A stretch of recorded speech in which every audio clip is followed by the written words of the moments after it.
To understand Vishakha Nakshatra, definitely start with the name. Vishakha means a branch, and the prefix V indicates distinction.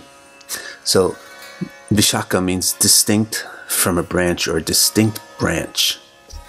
What are we talking about with a branch? This has to do with making decisions. Well, Vishakha means to make your mind up clearly. So this gives us your first understanding of Vishakha Nakshatra.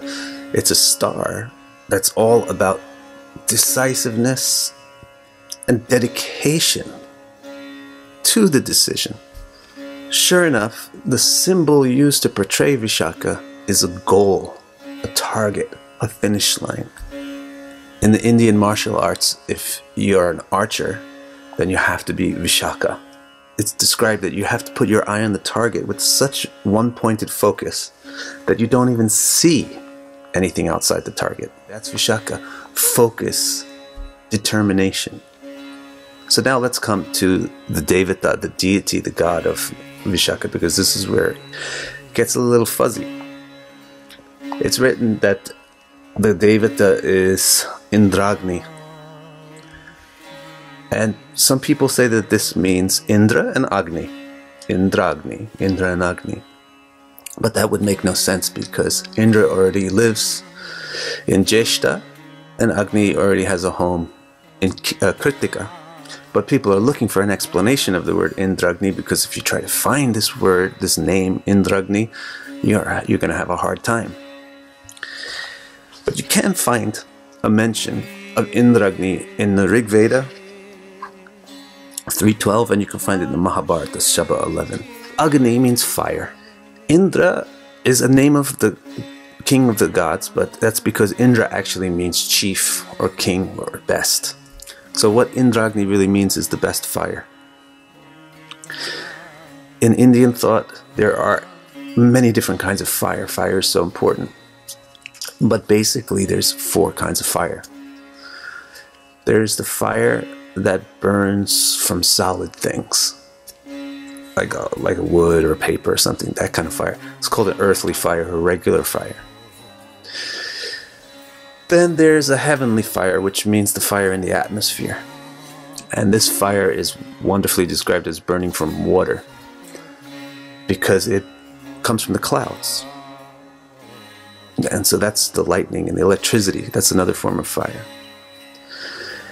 Then there's another form of fire that's chemical fire. It's a fire that's in solid substances but doesn't burn them. Or it's in a liquid but doesn't burn from it. It burns other things but not its fuel. So this is like your, especially it's in your stomach. It's the acidic, metabolistic fire. And then finally there's the Indrāgñi, the best of all the fires, which is the fire of the buddhi, which is the fire of your intellect. And this is the fire which digests ideas and digests words. And this fire is addressed in the Rig Veda, in one of the hymns of the Rig Veda. And in Mahabharata, you'll hear that this fire is attending Brahma. Brahma means the wise one. So the Indrāgñi attends Brahma, because Brahma has the most intellectual metabolism. So how does it relate to Vishakha?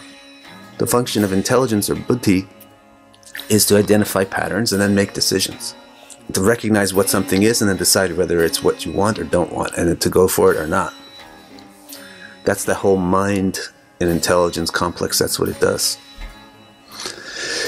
So Vishakha, having the Devata of Indrāgñi, means having a very clear ability to distinguish, this is what I want. And that's the nature of Vishakha. It becomes very goal-oriented and then dedicated to the goal and fixed on the goal, determined and tenacious to achieve a goal. So it's a very good star for achieving anything.